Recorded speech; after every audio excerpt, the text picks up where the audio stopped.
The Buddha Purnima is over, but peace and bliss is very much in the air in the studios of Nepal Art Council. That is the venue of the exhibition titled Deities of Nepal 2, Part 2. That is. The studios are drowned in a stream of mellifluous music in the midst of a cacophonous concrete jungle.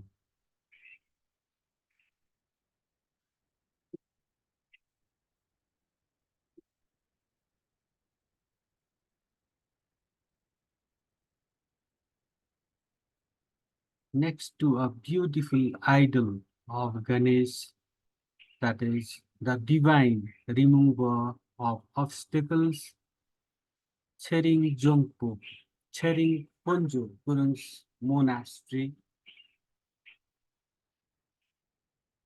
Its medium is the canvas, and Ponjo Gurung's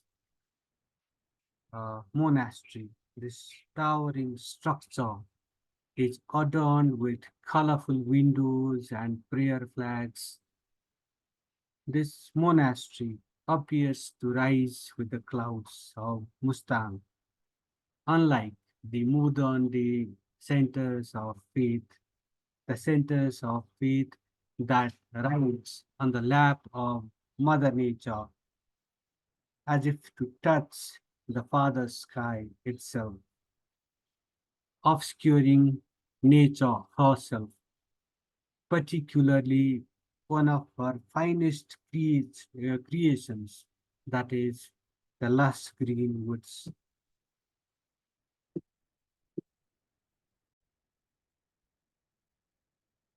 This is Chering Konjo Gurung's artwork that I was talking about. So let's continue with this presentation. Close by gently rises Priyanka Karna's Patan Krishna Mandir in Mithila style with its medium canvas. It's the pictures, the paintings, background is like replete with, it has a yellow background with Hare Krishna written all over it. It brings a generous touch of Mithilanchal, the Mithila region that is famous for a particular style of artworks, painting. Karn appears to bring Mithila fineness and fertility to the ruggedness of the mountains that the Shikhar style represents. The Shikhar style of temple construction. It's like an embodiment of Nepal's mountains, how the mountains rise. The Shikhar style temples components rise accordingly. So I'll just show you a glimpse of that presentation. Priyanka Karna's Krishna Mandir, Patan Krishna Mandir also.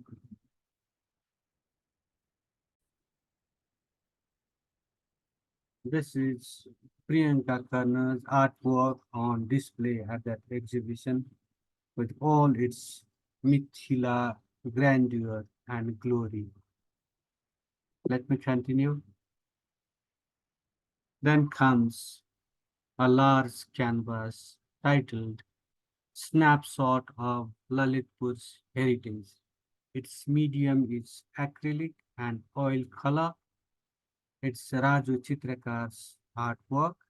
It offers glimpses of the archaeological heritages of Lalitpur. Lalitpur, it's a Sanskrit word. Uh, it means the city of fine arts.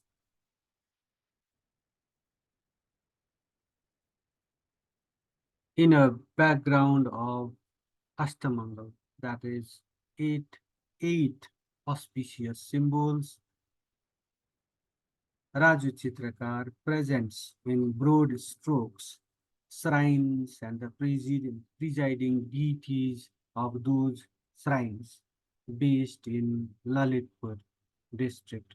Lalitpur is in the core city areas, Patan in particular, and that city of finance.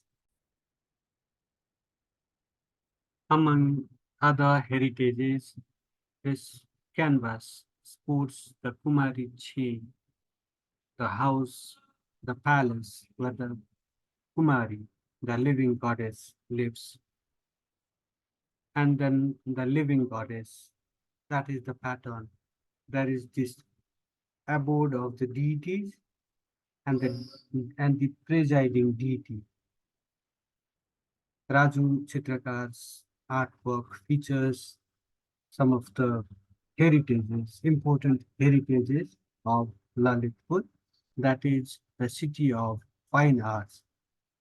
It presents those shrines and the presiding deities of those shrines.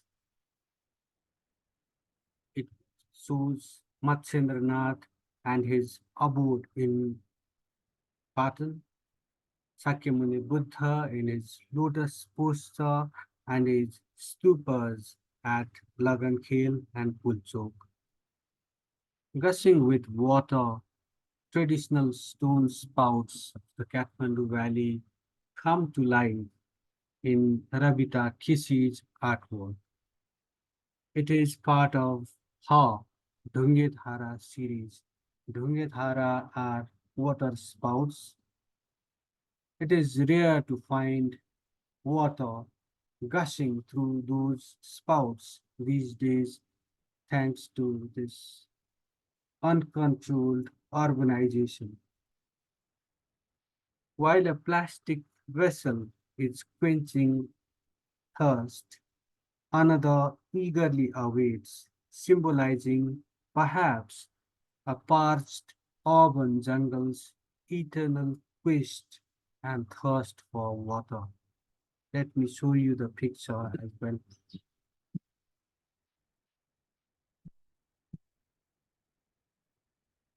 This is it.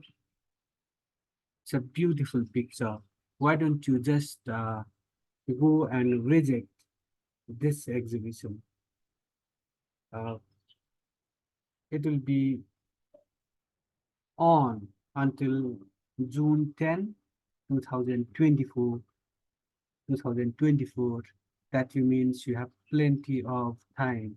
If you have time, that is, to appreciate the artworks, to just dissociate from your respective rat races for a while and just immerse yourself in the world of colors and light and whatnot. It will really be refreshing. That is my experience. I visit such exhibitions once in a while. I just went there recently, so I just soaked in that beauty, that energy. So I'm here presenting what I just found fascinating and all that. Then comes Vishal Mahajan's artwork that is on display in the background. It is called Makar and it's acrylic on canvas, that is the medium. It presides over a corner of that studio with its coiled snout, as you can see there, leaving a powerful impression that a finely executed piece of artwork never fails to do. Let's continue with the artworks on display. Close by Vishal Maharjan's Makar, there is Sundar Saiju's piece of art titled Brahmayani Shaktipit, Treasures of Ancient Panoti. Panoti is Punyavati, in fact. We just got it corrupted. I think Punyavati is the name of a river that flows close by that those hotspots of archaeological importance in the town of Punyavati, Panoti, that is. So it's the medium of his artwork is acrylic on canvas. It perhaps offer a glimpse of our ancient heritages slipping into oblivion because of what? Of course, because of our collective neglect towards such invaluable heritages that we inherited, that we inherited from our ancestors who took great pains to just create them and preserve them. It's a it's a beautiful gift to succeeding generations, but we have not grasped, we have not realized, it appears, their importance. In fact, there is another exhibition titled Stolen Images of Nepal in that very studio in the Nepal Art Council galleries that show the theft, that rampant theft of Nepal's invaluable heritages, those idols and paintings and manuscripts and whatnot. So again, I request you to visit this exhibition.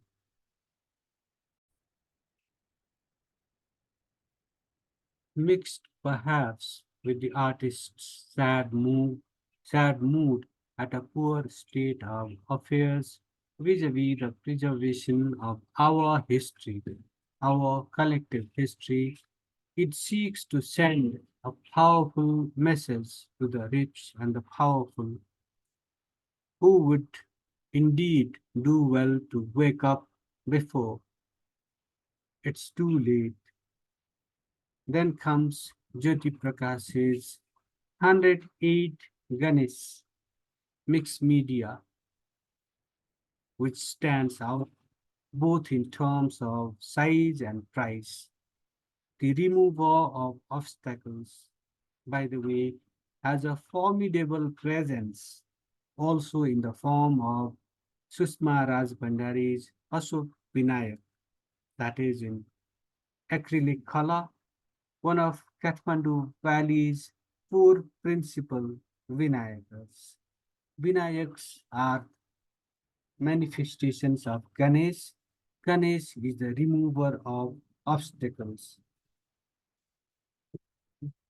The other vignettes, the other vignettes of uh, the valley's socio-religious, spiritual, cultural milieu are all there in the form of royal palace squares, lokeswars, Lakhi dance, shrines, all sorts of shrines, uh,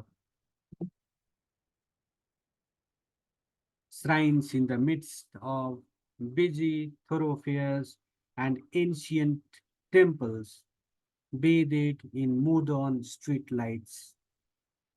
At the center of all this, at the center of all this stands Chandra Sham Dangul's Bodhanath stupa carved in stone with Buddha's all-seeing eyes looking in every imaginable direction in the form of universal consciousness. Indeed, there is no escaping Buddha's all-seeing eyes. While trying to read into the artworks and display, I had almost forgotten to notice one thing. I'll tell you that one thing that I forgot to notice. You may have already noticed, by the way, if you have a very keen pair of eyes. I'll tell you what that is that I missed, but I request you to subscribe to this channel. We are trying to promote citizen journalism. We are trying to be your true voice So I request you to subscribe to this channel, comment on our presentation, and press that like button. I request you to be a bit more generous, to give us a huge subscriber base so that we can just cater to your information needs more effectively.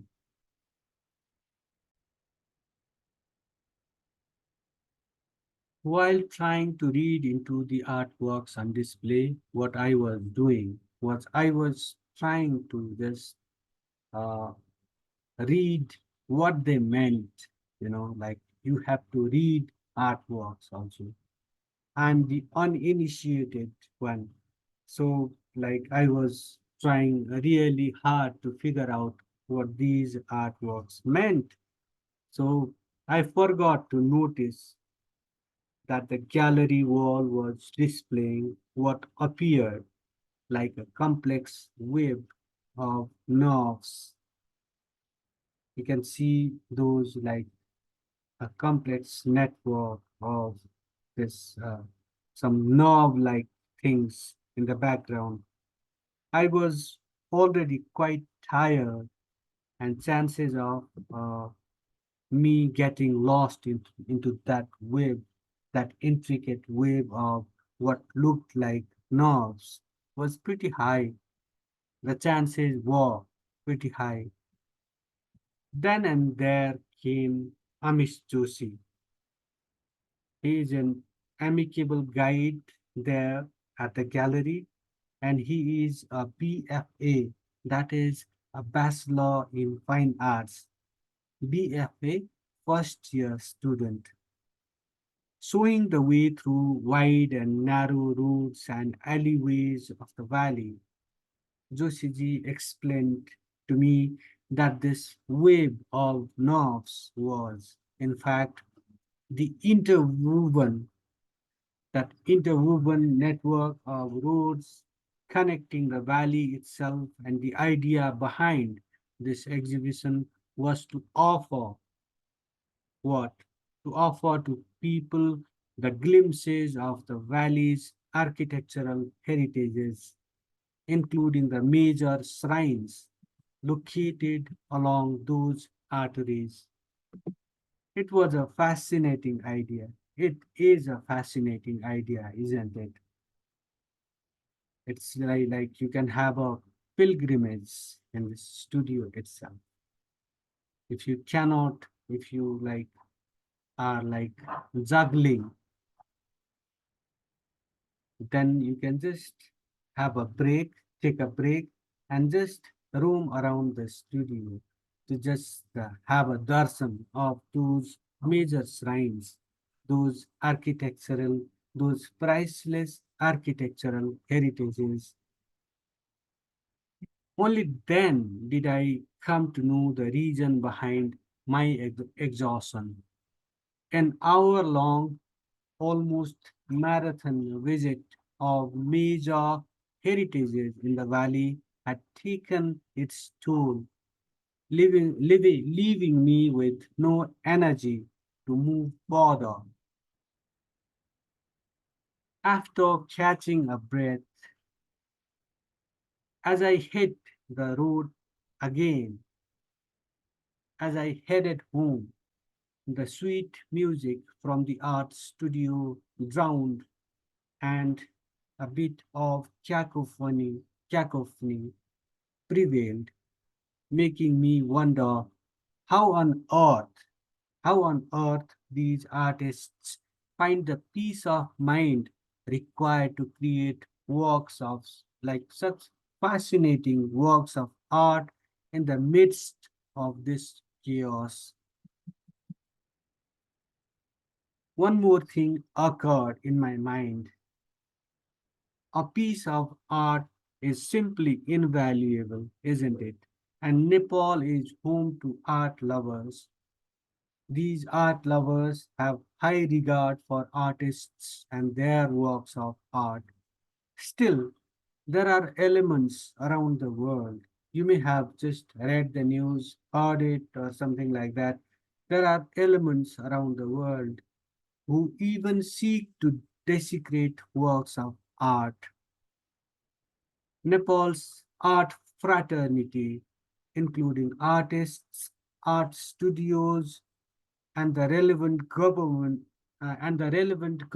authorities, they all should leave no stone unturned to ensure what?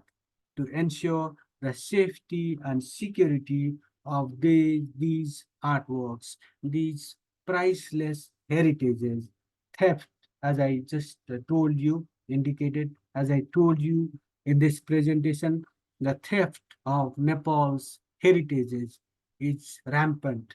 There is a book, uh, The Stolen Images of Nepal by Lain Singh Bangwell, that just features those stolen images of Nepal, those images, those priceless heritages that were stolen in different periods of time. So I request the government, the art studios, the art connoisseurs, and the artists to just keep this in mind, to keep this fact in mind, to ensure the safety and security of artworks, not only inside studios, but also those heritages, uh, also outside, those images and idols and all those heritages that are located outside the art studios. Their theft has been like going on unabated, not only during the Panchayat era, but even in this day and age of modern technology. So I request the artists, the government, authorities, uh, uh, uh, local communities, and all other relevant stakeholders. In fact, all the Nepalis, all the fellow Nepalis, to just ensure that our priceless heritages remain safe and secure. With this remark, I wrap up this edition of Soft Talk. Thank you for watching. Thank you for listening.